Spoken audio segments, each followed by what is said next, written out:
चला गच्चीवरील बागेत आज कोणकोणत्या भाज्या मिळतात ते पाहूया। आणि सगळ्यात आधी आहे ना पावटा दाखवते मी तुम्हाला। तर आज पावटा तोडायला आलेला आहे आणि काही शेंगा सुकायला सुद्धा लागलेले आहे, त्यामुळे मी तोडणार आहे पावटा। तर या आहे ना टबमध्ये आहे ना मी पावटा लावला होता, तर पावट्याच्या शेंगा छान आलेल्या आहेत, मागील व्हिडिओमध्ये तुम्ही पाहिल्याच असतील। तर आज तोडणार आहे। थंडीमध्ये पावट्याचा सीझन असतो, त्याच्यामुळे ना भरपूर पावटा लागतो। तर हे पहा, अशा पद्धतीने मी ना पावटा तोडून घेत आहे। एक एक शेंग तोडणार नाहीये, तर फांदी सकटच तोडून काढत आहे मी। तर भरपूर शेंगा लागल्यात या टबमधल्या पावट्याला, आणि अजून मी बऱ्याच कुंड्यांमध्ये लावलेला आहे पावटा। तर त्या शेंगा कोवळ्याच आहे। तर या उरलेल्या शेंगा सुद्धा तोडून घेत आहे। काही शेंगा सुकायला लागलेल्या आहेत, ज्या जास्त सुकल्यात ना त्या बिया म्हणून मी पुन्हा वापरणार आहे। तर हे बघा, एवढा आपण पावटा तोडलेला आहे। तर अजून बाकीच्या कुंड्यांमध्ये पण आहे, तो मी दाखवते तुम्हाला। तर हे पहा, इथे ग्रो बॅग मध्ये आहे ना, ही मोठी जी ग्रो बॅग आहे तिथे सुद्धा पावटा आलेला आहे, पण शेंगा कोवळ्याच आहे। आणि इथे सुद्धा आहे ना पाण्याचं जे जार असतं त्याच्यामध्ये पण मी लावले होते बी, तर त्याला सुद्धा शेंगा लागलेल्या आहेत पावट्याला, तर त्या सुद्धा कोवळ्याच आहे। त्यामुळे मी त्या कोवळ्या शेंगा तोडल्या नाही, तर आपल्याला एवढा पावटा मिळालाय। आता इथे ग्रो बॅग मध्ये आहे ना भेंडी लावली होती मी, बऱ्याच वेळा मी भेंडी तोडलेली पण आहे, व्हिडिओमध्ये तुम्हाला दाखवलं सुद्धा आहे। तर काही ज्या निबर झालेल्या भेंड्या होत्या ना मी तशाच ठेवल्या बियांसाठी। तर त्यातली ही एक भेंडी बघा पूर्ण सुकून दिली झाडालाच मी। आता याचे मी बी तयार करणार आहे, म्हणजे बी तयार झालेलेच आहे। यातले बी आहे ना जर कुंड्यांमध्ये रोवले ना किंवा जमिनीत रोवले तर पुन्हा नवीन भेंडीची रोपं तयार होतात। तर हे पहा किती छान असे भेंडीचे बी तयार झालेले आहेत, पूर्ण शेंगवाळी, त्यामुळे ना भेंडी लावण्यासाठी तयार आहे। तर ह्या एका भेंडीमध्ये ना एवढ्या बिया निघालेल्या आहेत, तर भरपूर रोपं तयार होतील। तर याच ग्रो बॅगमध्ये मी ना आता तुम्हाला दाखवते भेंडी मी कशी लावते। तर एक एक बी आहे ना थोड्या थोड्या अंतरावर आहे ना खोचून देत आहे मी, त्यातल्या काही बिया येतात काही नाही येत।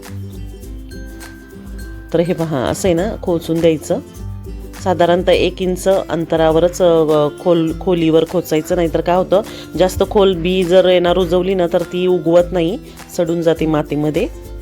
एकदम छोटासा असं आहे ना खड्डा करायचा आणि त्याच्यामध्ये टाकायची, जास्त खोल लावायची नाही। तर मी ना पूर्ण या ग्रो बॅगमध्ये ना बिया रोवून दिलेल्या आहेत। आता या ग्रो बॅगमध्ये ना कोथिंबीर सुद्धा आलेली आहे। मागे मी धने टाकले होते थोडे, तर त्याची कोथिंबीर छान आलेली आहे। मी बऱ्याच वेळा खोडून घेतलेली आहे कोथिंबीर, पण आता मला मी इथे भेंडी लावलेली आहे ना नवीन बी, तर ते व्यवस्थित येण्यासाठी मी ह्या आहे ना ग्रो बॅगमधली सगळी कोथिंबीर काढून घेत आहे, जेणेकरून आहे ना जी नवीन भेंडीच्या बिया रोवल्या आहेत रुजवल्या आहेत त्या याव्या म्हणून व्यवस्थित। तर एवढी कोथिंबीर मिळालेली आहे आपल्याला। आणि याच आहे ना ग्रो बॅगमध्ये आहे ना पावटा सुद्धा आहे, आणि इथे सुद्धा दुसऱ्या ग्रो बॅगमध्ये तुम्ही पाहू शकता किती छान कोथिंबीर आलेली आहे। याला फुलं लागलेली आहे, धने पण लागलेले आहेत। तर धने आलेली कोथिंबीर आहे ना चवीला खूप छान लागते। तर यातली सुद्धा मी कोथिंबीर काढून घेते। बऱ्याच कुंड्यांमध्ये थोडे थोडे धने मी टाकले होते, तर बऱ्याच कुंड्यांमध्ये आलेली आहे कोथिंबीर, पण आता मला जेवढी पाहिजे मी तेवढीच काढून घेत आहे। तर हे पहा, एवढी मी कोथिंबीर काढून घेतलेली आहे। तर पावटा तोडून झालाय आपला, आता एवढी कोथिंबीर मिळालेली आहे। तर आता याच मी आहे ना बाउलमध्ये टाकत आहे। आता आहे ना आपण पुढे काय मिळतंय ते पाहूया। तर छान हिरवागार असा मस्त पावटा आणि मस्त हिरवीगार ताजी ताजी कोथिंबीर आहे। आता इथे सुद्धा ग्रो बॅगमध्ये आहे ना छान पुदिना आलेला आहे, कांदा पात आलेली आहे, आधीमध्ये थोडीशी कोथिंबीर सुद्धा दिसत आहे। तर पुदिना सुद्धा मी तोडून घेत आहे। या ग्रो बॅग मी ना ऑनलाईन मागवल्या होत्या, तुम्हाला जर पाहिजे असेल तर मी डिस्क्रिप्शन बॉक्समध्ये लिंक देत आहे, तुम्ही ऑर्डर करू शकता। तर आहे ना या ग्रो बॅगचं काय होतं, भरपूर मोठ्या साईजच्या पण मिळतात आणि लहान पण मिळतात, पण खूप मोठ्या साईजच्या घ्यायच्या नाही, कारण मोठ्या साईजच्या घेतल्या ना तर त्याला आहे ना स्ट्रेंथ राहत नाही, त्या अशा आहे ना अशा लपकल्यासारख्या होतात, म्हणजे व्यवस्थित सरळ उभ्या राहत नाही। त्यामुळे मीडियम साईजच्या ग्रो बॅग घ्यायच्या, म्हणजे त्या व्यवस्थित स्ट्रेट राहतात आणि ना त्याच्यामध्ये भाजीपाला छान येतो। तर यातला मी आता पुदिना काढून घेत आहे, सर्व म्हणजे मला जेवढा लागतोय तेवढा मी काढून घेतलेला आहे। मस्त फ्रेश असा ताजा पुदिना। तर मस्त पावटा, कोथिंबीर आणि पुदिना काढलेला आहे।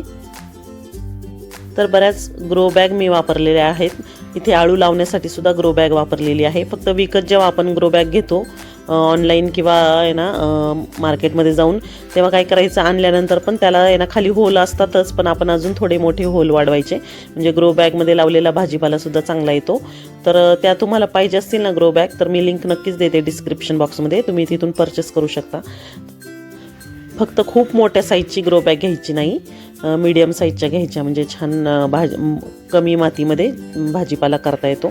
तर आता इथे माझं कुंद्याचं झाड होतं, गच्च भरले फुलांनी, त्याची फुलं तोडून घेत आहे.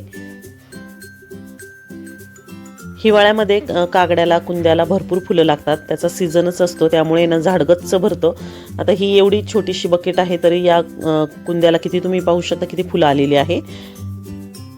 तर बऱ्याच वेळा तोडते मी, तरीसुद्धा फुलं निघतच असतात, कारण थंडीमध्ये याचा सीझनच असतो. आणि याला वेगळं काही खतबीत मी देत नाही, कधीतरी शेणखत वगैरे थोडंसं टाकते.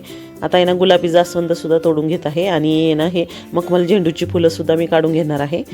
सगळी नाही तोडणार, थोडी थोडीच तोडणार आहे. तर मस्त अशी लाल पिवळी कलरची ही झेंडूची फुलं असतात, याचा वास छान येतो आणि एकदम नाजूक नाजूक फुलं असतात. तर मला याचा वास खूप आवडतो आणि माझ्या गार्डनमध्ये भरपूर फुलं मिळतात याची, रोजच निघतात फुलं. तर आज एवढी पांढरी फुलं आणि मखमल झेंडूची फुलं तोडलेली आहे. अजून कुंद्याची छोटी फुलं आहे ना ती आहेत, ती पण तोडून घेत आहे.